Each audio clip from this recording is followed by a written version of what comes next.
Bien, hermanos, vamos a tener un estudio profundo de las Escrituras. Quiero que aprovechemos en esta tarde para responder algunas preguntas o algunas acusaciones que hacen los detractores sobre este tema de que vamos a estudiar, y es sobre lo que la Biblia enseña acerca del juicio investigador. Esta es una de las creencias que es atacada por los protestantes.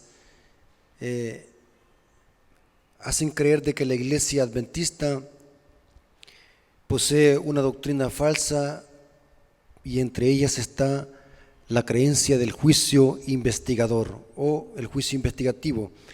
En este estudio, hermanos, en este estudio profundo de las Escrituras, vamos a tratar de responder bíblicamente si la creencia de un juicio investigativo antes de la segunda venida de Cristo posee base bíblica o no. En realidad, hermanos, vamos a estudiar en este tema que el juicio tiene tres aspectos o tres fases, y entre ellas está la primera, que es el juicio investigativo o el juicio investigador que se hace antes de la venida de Jesús. Así que vamos a iniciar haciendo una oración para que Dios dirija el estudio de su palabra. Oremos. Señor que estás en el cielo, santificado sea tu nombre. Gracias, Señor, por permitirnos en esta tarde poder estar en este lugar para poder estudiar tu palabra. Bendícelo, Señor, bendice nuestra mente, nuestro corazón, para que podamos discernir tu palabra y podamos aplicarla a nuestra vida. Bendice los oyentes, los hermanos que van a escuchar este estudio, pues te lo suplicamos en el nombre de Jesús. Amén. Bien, hermanos, para empezar quiero que analicemos lo que dice la Biblia sobre el juicio. Vamos a ver, hermanos, que la iglesia adventista tiene un concepto mucho más profundo de lo que es el juicio a como lo enseñan las iglesias protestantes. La mayoría de iglesias protestantes creen de que el juicio se va a desarrollar cuando Cristo venga por segunda vez, y a cada quien se le va a dar su recompensa y se va a juzgar en ese mismo momento. Pero vamos a ver a la luz de la Biblia que en realidad el juicio consta de tres fases o tres aspectos, o sea, es un juicio, un solo juicio, pero ese juicio consta de tres aspectos. Y quiero decirles otro detalle muy importante. La iglesia adventista tiene un concepto mucho más profundo sobre el juicio, porque nosotros entendemos este aspecto o esta doctrina a la luz del santuario. Aquí podemos ver, atrás de mí, podemos ver un mural del santuario. Y vamos a ver, hermanos, a la luz de la Biblia, de que el santuario nos ayuda a entender este aspecto o estos tres aspectos del juicio, el santuario. Ahora, vamos a ver que la Biblia enseña sobre un juicio.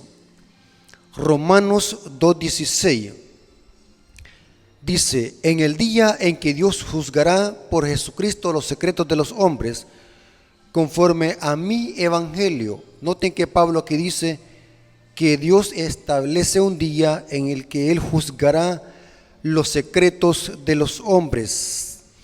Es muy importante, hermanos, antes de leer la segunda cita, y es, hermanos, que Dios no hace un juicio para informarse a sí mismo quién es el verdadero cristiano y quién no. Dios hace un juicio porque a través del juicio Dios informa al universo quiénes son los verdaderos cristianos y quiénes no. O sea, el juicio no es para informar a Dios. Dios lo sabe todo. El juicio es para informar al universo y dejar todos los cabos atados, por así decirlo. Es muy importante eso. Dios no necesita de ningún juicio. Dios sabe quién es fiel y quién no. Dios sabe quién es sincero y quién es hipócrita. Entonces debemos de entender este principio, que este juicio o esta sala de juicio o este juicio que se basa en tres aspectos, es para informar al universo, o mejor, como podemos decirle, al cosmos, al universo. Noten lo que dice el apóstol Pablo en Hechos 17:31. Hechos 17:31 dice: por cuanto ha establecido un día, noten, un día, en el cual Dios juzgará al mundo con justicia por aquel varón a quien designó, dando fe a todos con haberle levantado de los muertos. Noten que Pablo dice que Dios ha establecido un juicio en el cual juzgará al mundo con justicia, un día, muy importante eso. Ahora, vamos a ver, hermanos, de que el juicio es para informar al universo. Ahora, todos sabemos de que en un juicio hay una sala que está de espectador. Vamos a ver de que el espectáculo o los espectadores es el universo, el cosmos. Noten lo que dice 1 Corintios 4:9, el apóstol Pablo. Dice: porque según pienso, Dios nos ha exhibido a nosotros los apóstoles como postreros, como a sentenciados a muerte, pues hemos llegado a ser espectáculo al mundo. Esa palabra espectáculo es teatrón o teatro. ¿Saben qué es un teatro? Donde la gente está de espectáculo, está observando el espectáculo. Y dice, hemos llegado a ser espectáculo al mundo. Esa palabra mundo es el cosmos, a los ángeles y a los hombres. Noten cuántos integrantes están observando el conflicto entre el bien y el mal en esta tierra, y Dios hace un juicio para informar al universo. Por eso es el juicio. Inclusive vamos a ver a la luz de la Biblia que Dios lleva un registro de cada acción, acto y pensamiento, no porque necesite Él registrarlo en libros para que no se le olvide. El registrarlo tiene un propósito, y es para que los espectadores examinen al final esos libros y estén conscientes de que si alguien se condena o se pierde, fue porque Él así lo decidió, decidiendo o eligiendo el camino equivocado. Es muy importante eso. Ahora, vamos a ver las tres fases del juicio o los tres aspectos del juicio. Y como les dije al principio, hermanos, el juicio debemos de entenderlo a la luz del santuario. La primera fase del juicio o la primera etapa del juicio se le conoce en círculo adventista como el juicio investigador o el juicio pre-advenimiento. O sea, este juicio se hace antes de la segunda venida de Jesús. Y vamos a ver que se hace en el cielo a través de los registros celestiales, que son los libros del cielo, y hay un código moral que es la ley de Dios por el cual somos juzgados. Y quiero decirles algo muy importante antes de iniciar a leer las citas, de que la primera fase del juicio es netamente y únicamente para el profeso pueblo de Dios. En este juicio no se incluyen los mundanos. La fase de los impíos, vamos a ver que tiene que ver con el periodo de los 1000 años y en el juicio ejecutivo después de los 1000 años. En esta primera fase del juicio, llamada juicio investigador o preadvenimiento, se incluyen solamente el profeso pueblo de Dios. La tipología la vemos en el santuario. Hay una tipología exacta y perfecta en el santuario. Y tenemos que colocar esta primera fase del juicio investigativo o investigador en la fase que se hacía al final en el santuario, y era el gran día de la expiación o el día del juicio, que encontramos en Levítico 16, 1 al 34, y que se repite o se recalca en Levítico capítulo 23, versículos 27 al 29, donde se habla del gran Yom Kippur o el día del juicio, que se celebraba una vez al año, era un día de juicio. O sea, si nosotros examinamos el santuario, vamos a ver de que el santuario tiene 4 aspectos o 4 lugares claves. tenemos el campamento de los santos, tenemos el atrio, tenemos el lugar santo en la carpa y el lugar santísimo.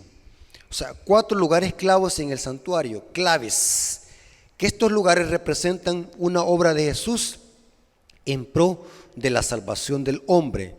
Por ejemplo, tenemos en el campamento, está representado a Cristo como nuestro sustituto y como nuestro ejemplo. En el atrio, donde se sacrificaban los corderos, representa que Cristo es nuestra víctima o nuestro sacrificio. En el lugar santo representa que Jesús es nuestro mediador.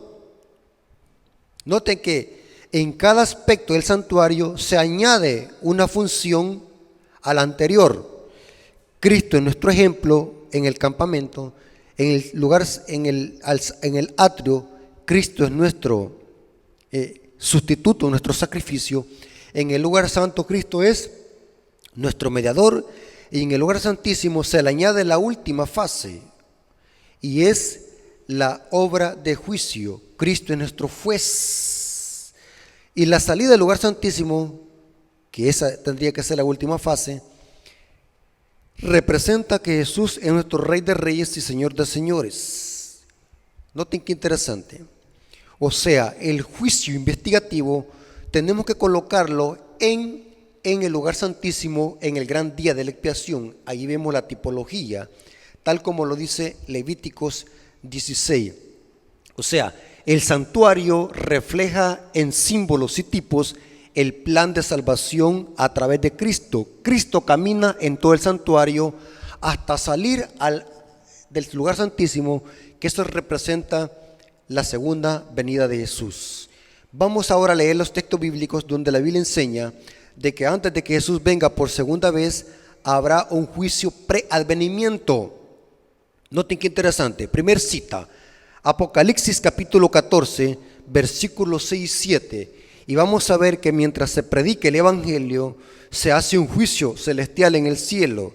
Mientras la iglesia predica el evangelio aquí en la tierra, Dios hace un juicio en el cielo a través de los libros. Y aquí no puede ser el juicio cuando Jesús venga, porque aquí aún se está predicando el evangelio. Noten lo que dice Apocalipsis capítulo 14, versículos 6 y 7. Dice: vi volar por el medio del cielo a otro ángel que tenía el evangelio eterno. Noten que se está predicando el evangelio eterno, para predicarlo a los moradores de la tierra, a toda nación, tribu, lengua y pueblo, diciendo a gran voz: temed a Dios y dadle gloria, porque la hora de su juicio ha llegado. Noten que ha llegado. Y sigue diciendo: y adorar a aquel que hizo el cielo, la tierra, el mar y la fuente de las aguas. Mire qué interesante. Este juicio que se menciona aquí, o este aspecto del juicio, no puede ser la segunda venida, porque aún aquí Jesús no ha venido, porque aún se está predicando el evangelio. Significa que hay oportunidad de ¿qué? De salvación, porque se está predicando el evangelio. Y noten qué interesante. Si nosotros vemos Apocalipsis 14:14, ahí vemos la segunda venida de Jesús. O sea que cuando se predica el evangelio eterno, se hace ¿qué? La obra de juicio. Y los adventistas creemos que esto es el tipo, o esta es la representación original, o este es el gran original del tipo que se hacía en el santuario en el gran día de la expiación. Porque aquí dice: la hora de su juicio ha llegado. Muy interesante. Ahora, vamos a notar algunos aspectos bíblicos que nos insinúan de un juicio preadvenimiento antes de la segunda venida de Jesús. Y es que noten algo muy interesante. Cuando Jesús viene por segunda vez, no viene a juzgar a nadie, sino que viene a pagar conforme a sus obras. Eso significa que si Jesús viene con el galardón para pagar a cada quien según sus obras, significa que esa decisión se tomó en algún juicio preadvenimiento antes de la segunda venida de Jesús. ¿Me doy a explicar? ¿Tiene sentido lo que decimos? Sí. Vamos a ver algunos textos bíblicos que enseñan ese principio. Apocalipsis 22:12. Noten cómo dice: he aquí yo vengo pronto, y mi galardón conmigo, para recompensar a cada uno según ¿qué? sus obras. Pregunto, ¿a qué viene Jesús según esta cita? Viene a recompensar a cada quien según sus obras. ¿Significa que antes se decidió quién se merece vida eterna y quién no? Sí, eso se definió en el juicio que habla Apocalipsis 14:7, que es el juicio preadvenimiento, que es la primera fase del juicio. Noten lo que dice Mateo 16:27. ¿A qué viene Jesús? Dice, porque el Hijo del Hombre vendrá en gloria de su Padre con sus ángeles, y entonces pagará cada uno conforme a sus obras. ¿A qué viene Jesús? A pagar a cada quien según sus obras. ¿Significa que esa decisión se llevó a cabo antes de antemano en un juicio preadvenimiento? Sí, eso lo dice Apocalipsis 14:7, el juicio investigativo antes de la segunda venida de Jesús. Noten lo que dice Romanos 2, versículos 6 y 8. Dice, el cual pagará a cada uno conforme a sus obras. ¿A qué viene Jesús? A pagar. Él trae la paga. ¿A dónde se decidió esa paga? En el juicio preadvenimiento, en el juicio investigativo. Y dice, vida eterna a los que perseverando en bien hacer buscan gloria y honra e inmortalidad, pero ira y enojo a los que son contenciosos y no obedecen a la verdad, sino que obedecen a la injusticia. Pregunto, ¿dónde se decidió eso? ¿Quién se merece vida eterna y quién se merece muerte eterna? ¿Dónde se decidió eso? ¿Quién se merece ira y quién se merece vida eterna? Tuvo que haber sido ¿a dónde? En un juicio preadvenimiento antes de la segunda venida de Jesús, y eso tuvo que haber sucedido en el cielo. Noten lo que dice Daniel 7, versículos 9 al 10, donde nos enfatiza que esta decisión o este juicio se hace en el cielo mientras la iglesia está aquí en la tierra predicando el evangelio. Noten lo que dice Daniel capítulo 7, versículo 9 al 10. Dice, estuve mirando hasta que fueron puestos tronos. Noten que hay una sala de juicio, se ponen tronos. Significa que estos tronos no estaban allí porque fueron puestos tronos. Significa que estos tronos fueron traídos de algún lugar y fueron puestos ahí en esta sala. Y estos tronos, hermanos, haciendo un estudio profundo de la teología del santuario y de la visión apocalíptica que tuvo Juan en la primera fase de Apocalipsis, en la primera etapa de Apocalipsis, porque el libro de Apocalipsis consta también de 4 etapas, tal como las dijimos. O sea, el libro de Apocalipsis sigue la misma secuencia del santuario: campamento, atrio, lugar santo, lugar santísimo y la salida del lugar santísimo. Ahora, es muy interesante, hermanos, es muy interesante que estos tronos que menciona el profeta Daniel fueron traídos del lugar santo del santuario y fueron llevados al lugar santísimo y se pusieron allí. Es muy interesante que dice, estuve mirando hasta que fueron puestos tronos y se sentó el anciano de días, cuyo vestido era blanco como la nieve y el pelo de su cabeza como lana limpia. Su trono llama de fuego y las ruedas del mismo fuego ardiente. Aquí el profeta Daniel está divisando en visión una sala de juicio, el trono de Dios, que en el santuario era el arca del pacto, que el profeta Ezequiel en los primeros 2 capítulos divisó en visión también esta arca del pacto que tenía ruedas con fuego y que el Espíritu movía las ruedas para todos los lugares, una representación de los ángeles. Mire qué interesante dice, y las ruedas del mismo, esos son los ángeles, fuego ardiente, y un río de fuego procedía delante de él, millares de millares le servían y millones de millones asistían delante de él. El juez se sentó, noten, se sienta el juez y los libros fueron abiertos. Y es interesante que los versículos 13 y 14 de Daniel 7 también presenta que un hijo de hombre venía hacia el anciano de día. Y es importante que esta visión debemos de conectarla con Apocalipsis capítulo 14 y capítulo 5, hablando de la visión del trono, la inauguración del trono del santuario celestial. Cuando Cristo ascendió, se vieron las 2 salas de una sola vez en el santuario. El lugar santo y el lugar santísimo quedó al descubierto, porque se estaba inaugurando el santuario, porque el Mesías llegó escoltado de la tierra por los ángeles. fue introducido al lugar santísimo, al lugar santo del santuario, y según el profeta Daniel, en Daniel 8:14, en algún momento de la historia, los ángeles escoltaron a Jesús hacia el otro departamento que era el lugar santísimo, el santuario. Aquí el profeta Daniel dice que vio al Hijo del Hombre viniendo hacia el anciano de día. Significa que el Hijo del Hombre, que es Jesús, es el nombre mesiánico que usó Daniel para referirse a Jesús, el Hijo del Hombre. Significa que el Hijo del Hombre estaba en algún lugar y fue llevado al otro lugar donde estaban los tronos y se sentó el juez. La Biblia enseña de que el juez es Jesús, San Juan 5:22. El Padre a nadie juzga, sino que todo el juicio se lo dio al Hijo. Noten qué interesante. Daniel está divisando una sala del trono. Donde hay tronos, se ponen tronos, se sienta el juez y los libros fueron abiertos. Es interesante, hermanos, que esos libros, o sea, el juicio que se hace en esta primera etapa, se hace en base a lo que hay en los libros. Y volviendo a lo que les dije al principio, Dios no necesita registrar nada en libros. Dios todo lo lleva en su mente porque es omnisciente y omnipresente. Pero ¿por qué Dios tiene que llevar un registro en los libros celestiales? Dios no necesita eso. Volvemos a lo mismo. Es porque Dios quiere informarle al universo. Dios lleva un registro de cada detalle, de cada acción, de cada pecado, ya sea confesado o no confesado. Dios lo registra en los libros celestiales y en base a eso se hace el juicio. Vamos a ver, hermanos, que la Biblia enseña acerca de este juicio que se hace en base a lo que está escrito en los libros, en base a las obras. ¿Por qué digo en base a las obras?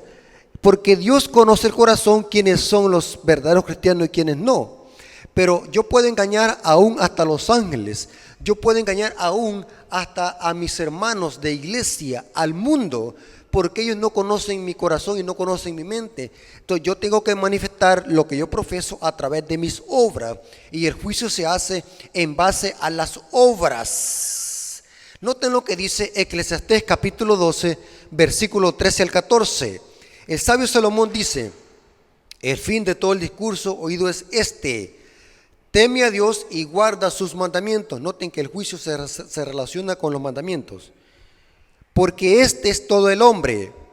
Porque Dios traerá toda obra a juicio. Noten, la trae toda obra a juicio. Pero esas obras, ¿dónde están registradas? En los libros celestiales. Toda obra a juicio, juntamente con toda obra encubierta, sea buena o sea mala. Dios hace el juicio en base a ¿qué? En base a las obras que están registradas ¿a dónde? En los libros celestiales. Inclusive, hermanos, hay 4 libros, son 4 libros que se usa. En otro estudio vamos a hacer un estudio profundo de los libros, qué contiene el libro y qué contienen los libros, y cómo después de los 1000 años los libros van a ser cambiados. Ese estudio profundo vamos a dejarlo para otro tema, porque es muy extenso eso, hermano. Es un estudio profundo y teológico sobre lo que contiene el libro singular y los libros en plural. Pero lo interesante es que aquí dice Salomón que Dios lleva un registro de acciones buenas y malas. Dios hace juicio sobre obras. Noten qué interesante lo que dice Jesús en Mateo capítulo 12, versículo 36 al 37. Vamos a ver de que Jesucristo registra aún las malas intenciones, malos pensamientos y aún hasta las palabras ociosas. Dios las registra. Y hay un salmo que Dios registra hasta las lágrimas. O sea, Dios lleva un registro detallado de cada cristiano en esta tierra. Podremos decir de que Dios en el cielo tiene una biografía exacta de cada uno de nosotros. A los hombres los podemos engañar, a Dios nadie le engaña. Dios lleva un registro de cada habitante de esta tierra, y especialmente de los hijos de Dios que profesan ser pueblo de Dios. Noten lo que dice Mateo capítulo 12, versículo 36 al 37. Dice: mas yo os digo que de toda palabra ociosa que los hombres hablen, de ella darán cuenta en el día ¿qué? Del juicio. Hay que tener cuidado, hermanos, con lo que hablamos, porque por tus palabras serás justificado y por tus palabras serás ¿qué? Condenados. O sea, las palabras tienen gran impacto, hermanos. Dios hace juicio también hasta por las palabras. Noten qué interesante esta cita de Elena de White en El conflicto de los siglos, página 473, párrafo 3. Noten cómo dice: lo que hace Dios en el juicio investigativo. La obra de cada uno pasa bajo la mirada de Dios. Y esto es lo mismo que se hacía en el Yom Kippur, en el Día del Perdón. Y es registrada e imputada ya como señal de fidelidad, ya de infidelidad. Frente a cada nombre en los libros del cielo aparecen con terrible exactitud cada mala palabra, cada acto egoísta, cada deber descuidado, cada pecado secreto, con todas las tretas arteras, las admoniciones o reconvenciones divinas despreciadas, los momentos perdidos, las oportunidades despreciadas, la influencia ejercida para bien o para mal, con sus abarcantes resultados. Todo es registrado por el ángel anotador. ¿Y a dónde se anota? En los libros del cielo. Mire qué interesante, hermano. Hay que tener cuidado cómo nos comportamos y los dirigimos. Dios todo lo registra en los libros celestiales. Y ya vimos de que Dios lo registra, no porque Él quiera acordarse o porque teme que se le olvide, como nosotros que anotamos cosas para que no se les olvide. Dios anota todo un registro celestial de cada persona. Es porque Dios, en base de esos registros, hace el juicio e informa al universo que está como espectador de este gran conflicto que se está desarrollando en este planeta Tierra. Es muy interesante. Ahora, en este juicio investigativo que se hace antes de la segunda venida de Jesús, ¿quiénes son los que son juzgados? Al principio dije que aquí no incluye los impíos, porque el Yom Kippur o el gran día del perdón que se hacía en el santuario terrenal era solamente para los que profesaban ser pueblo de Dios. Y aquel que no había sido humillado y no había sido arrepentido de sus pecados antes de que el sacerdote o el sumo sacerdote salía del lugar santísimo, era apedreado, muerto junto con Azazel. Ese es otro tema muy interesante. El chivo emisario Azazel, que representa el destierro y la destrucción de Satanás durante los 1000 años y después de los 1000 años. Pero quiero que quede claro este punto, hermanos, que en este juicio o en esta primera fase del juicio, quienes son juzgados son los que profesan ser pueblo de Dios. Esto no concuerda mucho con la teoría protestante que enseñan de que los cristianos no deben de ser juzgados, pero la Biblia enseña de que los cristianos sí son juzgados. Noten lo que dice 2 Corintios capítulo 5 versículo 10. 2 Corintios capítulo 5 versículo 10 dice el apóstol Pablo: porque es necesario que todos nosotros comparezcamos ante el tribunal de Cristo, para que cada uno reciba según se haya hecho mientras estaba en el cuerpo, sea bueno o sea malo. Pregunto, según Pablo, ¿los cristianos son juzgados? Sí. ¿Cómo es que los cristianos de otras iglesias dicen que los cristianos no son juzgados, pero aquí dice que sí somos juzgados? ¿Por qué razón? Porque Dios quiere manifestar o demostrar al universo quiénes son los verdaderos cristianos y quiénes no, quién es trigo y quién es cizaña. Dios, a través del juicio, separa el trigo de la cizaña, miembros buenos y miembros malos dentro de la iglesia, porque se han infiltrado a la iglesia a través de la predicación que mencionamos al principio, que está contenida en Apocalipsis 14:7. O sea, la red se tira, que es la predicación del evangelio, pero la red a la iglesia trae peces buenos y peces malos, y el pescador tiene que separar los peces buenos y peces malos. Esto representa que Dios, en el juicio investigativo, a través del evangelio, a la iglesia ha entrado multitud de personas, pero no todos son sinceras. Y Dios, a través del juicio, separa el trigo de la cizaña. Inclusive, hermanos, desde esta perspectiva deben de estudiarse todas las parábolas: el trigo de la cizaña, la parábola del hijo pródigo, la parábola de las bodas. La Biblia dice que el padre de familia entra para ver a los convidados y examina quiénes son los que están vestidos de boda, y hay uno que no está vestido de boda, y le dice: amigo, ¿cómo entraste aquí? Y Dios, el padre de familia, lo sacó porque no tenía el vestido de boda. Esto representa lo que Jesús hace en el juicio investigativo, mientras la iglesia está aquí en esta tierra, pero no todos están vestidos de boda, que representa la justicia de Cristo.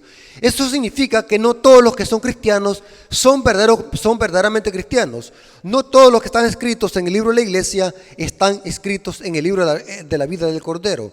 Una cosa es estar escrito en el libro de la iglesia y otra cosa es estar escrito en el libro de la vida del Cordero. Es muy importante ese punto. Noten lo que dice el apóstol Pablo. Digamos que el apóstol Pablo en el libro de Hebreos, capítulo 9, versículo 27 dice: y de la manera que está establecido para los hombres que mueran una sola vez, y después de esto, ¿qué? El juicio. Noten qué interesante. Ahora, vamos a ver por cuál código somos juzgados. Vamos a ver de qué es por la ley de Dios, los 10 mandamientos.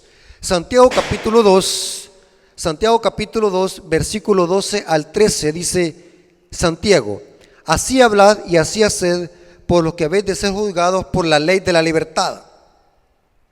Porque juicio sin misericordia se hará con aquel que no hiciese misericordia. Y la misericordia triunfa sobre el juicio. Noten que en un juicio siempre hay un código por el cual somos juzgados. Es como aquí en El Salvador, cuando alguien comete un delito, el juez le hace juicio de acuerdo a un código, ya sea el código de familia, ya sea el código procesal penal, o ya sea por algún artículo basado en la constitución política de El Salvador. Pero siempre hay un código. Dios tiene un código en el cual hace este juicio, o por el cual nos juzga en el cielo, y es por la ley de Dios el código por el cual somos juzgados. Mire qué interesante. Ahora, esta primera fase del juicio, que se hace antes de la segunda venida de Jesús, que se le conoce como el juicio preadvenimiento o juicio investigador, ¿cuándo termina? Y vamos a ver que termina cuando se cierre la puerta de la gracia y Dios pronuncia las palabras: escrito está, hecho está. Eso lo encontramos en Apocalipsis 22:11. El que es injusto sea injusto todavía, el que es inmundo sea inmundo todavía, el que es justo practique la justicia todavía, y el que es santo practique todavía la justicia. Estas palabras se van a decir cuando se cierre la puerta de la gracia. En otras palabras, cuando se cierre la puerta del lugar santísimo y Cristo viene por segunda vez, ya como Rey de Reyes y Señor de Señores. Eso significa que el juicio preadvenimiento termina o concluye cuando se cierra la puerta de la gracia. Y en este juicio está incluido el sellamiento, la lluvia tardía, el fuerte pregón, el cierre de la gracia y la terminación del mensaje del tercer ángel. O sea, esto tiene que ver con la terminación del juicio investigativo y el cierre de la puerta de la gracia. Muy importante eso. El santuario se cierra y ya nadie puede entrar pecados al santuario celestial, porque habrá terminado esta primera fase del juicio investigativo, que es especialmente para el profeso pueblo de Dios que está aquí en esta tierra. Y Dios necesita separar el trigo de la cizaña mientras la iglesia está aquí en esta tierra. Apocalipsis 15:8 dice: y el templo se llenó de humo por la gloria de Dios y por su poder, y nadie podía entrar en el templo hasta que se hubiese cumplido las 7 plagas de los 7 ángeles. O sea, se cierra la puerta de la misericordia, termina el juicio investigativo que se hace en el cielo, preadvenimiento, caen las plagas, el pueblo de Dios está sellado y habrá sido completado el sellamiento. Muy importante, esta es la primera fase del juicio, que se le conoce como el juicio investigativo o juicio investigador. Vamos con la segunda fase del juicio. Este juicio se hace durante los 1000 años. Note que Jesús viene por segunda vez como Rey de Reyes y Señor de Señores, porque Jesús habrá salido del lugar santísimo, se habrá cambiado la ropa, eso es la boda del Cordero, viene por segunda vez como Rey de Reyes y Señor de Señores, según Apocalipsis 19, 11 al 18. Y lo interesante es que lo que da inicio a los 1000 años es la segunda venida de Jesús, Apocalipsis 19. pero también en la segunda venida de Jesús se encarcela al dragón, Apocalipsis 20, versículo 1 al 3. Eso representa el destierro de Azazel en el desierto. Se encadena el dragón, una cadena de circunstancia, la iglesia está en el cielo, los impíos están muertos porque son muertos con el resplandor de la venida de Jesús, y esta tierra durante los 1000 años va a ser un gran abismo donde pasará durante 1000 años viviendo Satanás con sus ángeles. Mientras la iglesia está en el cielo, los impíos yacen en la tumba. Pero lo interesante es que Jesús dice en Juan capítulo 14, versículo 1 al 3, que Jesús viene a traer a la iglesia por segunda vez porque ha ido al cielo a preparar lugar. Ese lugar Jesús lo hace a través de una mediación y a través de un juicio. Pero la Biblia dice que Jesús viene por segunda vez a traer a su pueblo y llevárselo para el cielo, pero durante un periodo de 1000 años. Pero la pregunta es, ¿qué hará la iglesia durante los 1000 años en el cielo?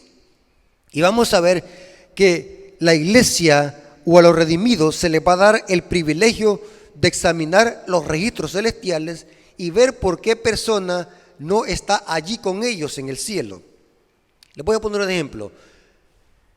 Supongamos de que en el cielo no veamos al pastor tal, un pastor que era muy reconocido, o el hermano Rafael. ¿Por qué no lo vemos en el cielo si ustedes se salvan y yo me pierdo? Ustedes pueden decir, bueno, si el hermano Rafael era un predicador, era un hermano muy activo en la iglesia, pero ¿por qué no está aquí con nosotros? Y Dios va a dar el privilegio a los redimidos de que ellos vean por qué razón esa persona o el hermano Rafael no está allí en el cielo con ellos, y se va a dar cuenta porque él no quiso confesar un pecado y no quiso abandonar un pecado.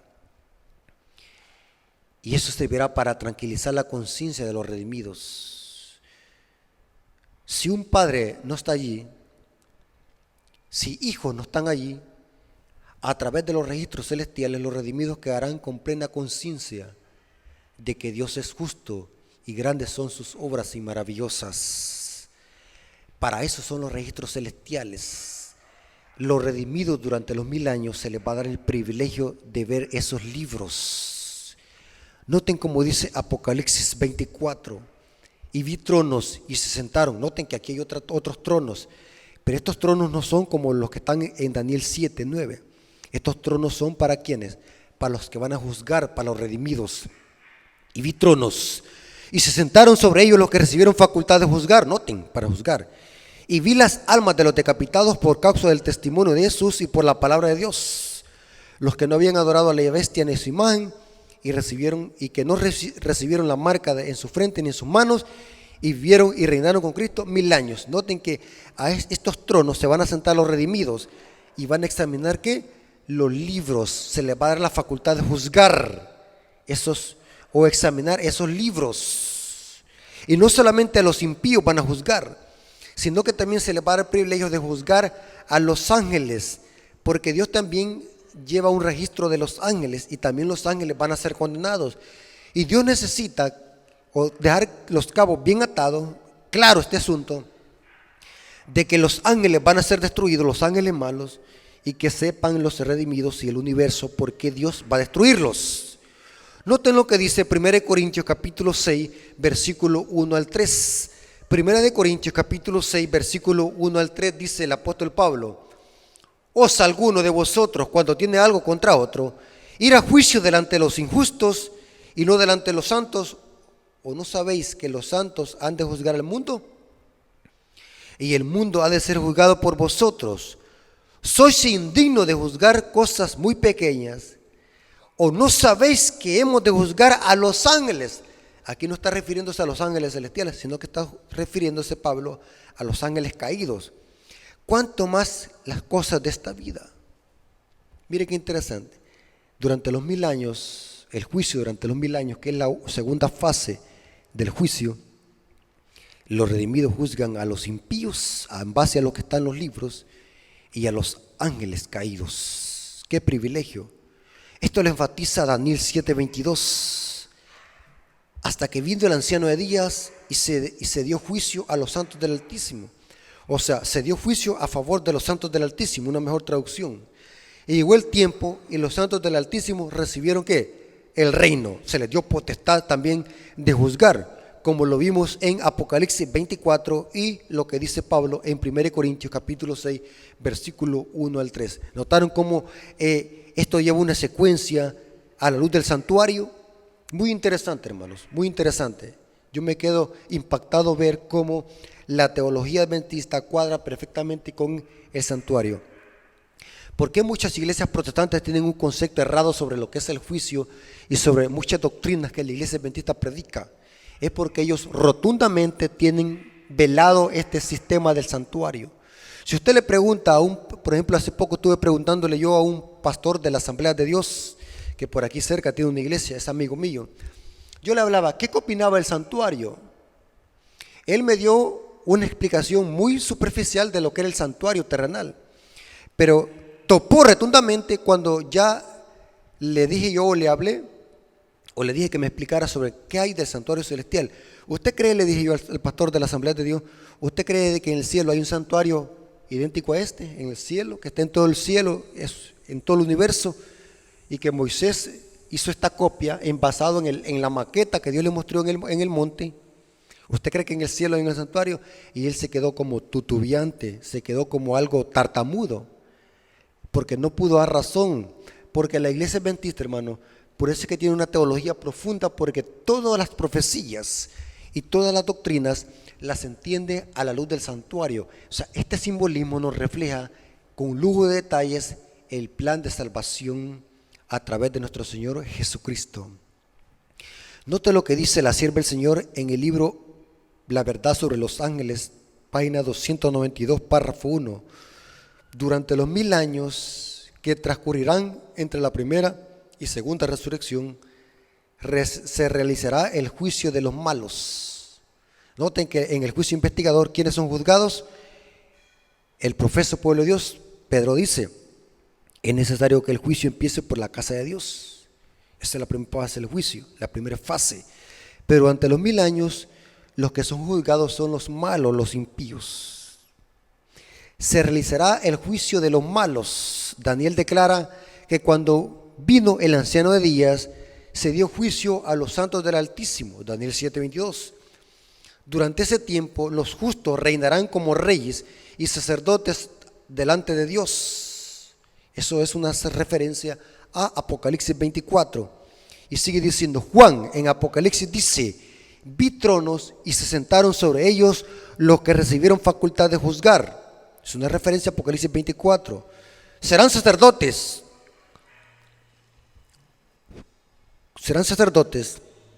de Dios y de Cristo, y reinarán con Cristo 1000 años. En este periodo, Dios y de Cristo reinarán 1000 años, tal como predijo el apóstol Pablo, en donde dice, los santos han de juzgar al mundo, 1 Corintios 6:2. En unión con Cristo, los santos juzgarán a los malos, comparando sus actos con el libro de referencia, la Biblia. Cada caso será decidido de acuerdo a las obras hechas en el cuerpo. Aún Satanás y los ángeles malignos serán juzgados por Cristo y su pueblo. ¿Notaron, hermanos? Qué poderosa cita. Esa es la segunda fase durante el periodo de los 1000 años. La tercera fase del juicio es la siguiente. Es la fase ejecutiva, donde Dios extermina a los impíos después de los 1000 años, cuando resuciten en la segunda resurrección.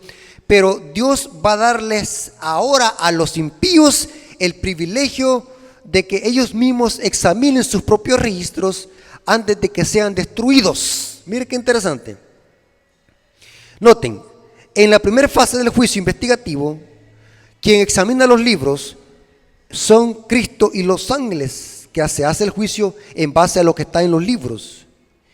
Pero en la segunda fase del juicio, los redimidos examinan los libros y juzgan a los ángeles y a los impíos durante los 1000 años.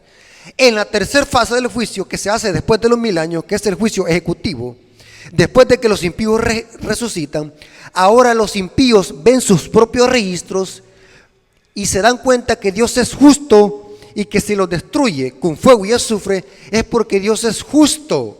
O sea, antes de que Dios los aniquile, los mismos impíos examinan que allí no están en los libros de la vida, en el libro de la vida. Noten cómo dice Apocalipsis 20, versículo 11 al 15. Este es el juicio del gran trono blanco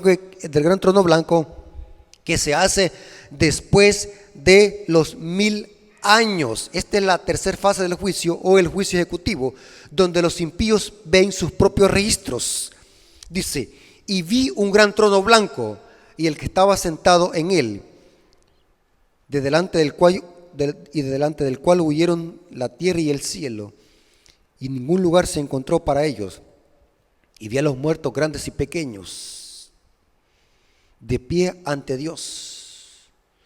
Estos muertos grandes y pequeños es una referencia a los gigantes antediluvianos, la raza longeva. Estos son los grandes que van a ser enjuiciados después de los 1000 años, resucitan. Dice: y vi los muertos grandes y pequeños de pie ante Dios, y los libros fueron abiertos. Noten, esto es después de los 1000 años. Y otro libro fue abierto, el cual es el libro de la vida. Y fueron juzgados los muertos por las cosas que estaban escritos en los libros, según sus obras. Y el mar entregó los muertos que habían en él. Y la muerte y el Hades entregaron los muertos que habían en ellos. Y fueron juzgados cada uno según sus obras. Y la muerte y el Hades fueron lanzados al lago de fuego. Esta es la muerte segunda.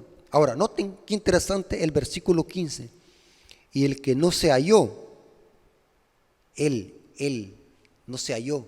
Vieron allí los libros y no se hallaron ellos. ¿Notaron el verbo? ¿En qué pretérito está? ¿En qué conjugación está? Y el que no se halló, el verbo hallar, el que no se halló en el libro de la vida fue lanzado ¿qué? Al lago de fuego. Es interesante, hermanos, que cuando los impíos, los demonios, después de los 1000 años, al ver los registros celestiales, dice el Espíritu de profecía que los impíos cantan a una voz: justos y verdaderos son tus caminos, ¿quién no te temerá? Jehová de los ejércitos. Y dice que los impíos reconocen de que Dios es justo y que merecen ser destruidos. Y dice el Espíritu de profecía también, hermanos, de que aún hasta el mismo Satanás se inclina ante Jesús, como cumplimiento de lo que dice Pablo: toda rodilla se doblará ante el nombre de Jesús. Los impíos y Satanás se inclinan ante la vista de Jesús. Y cuando eso sucede, Dios derrama fuego del cielo y los aniquila por completo. Esa es la última fase del juicio ejecutivo. 3 fases del juicio, hermanos: juicio preadvenimiento, antes de la segunda venida de Jesús; juicio durante los 1000 años; y juicio ejecutivo después de los 1000 años, donde los mismos impíos verán sus propios registros. Hermanos, ¿es bíblica la teología adventista?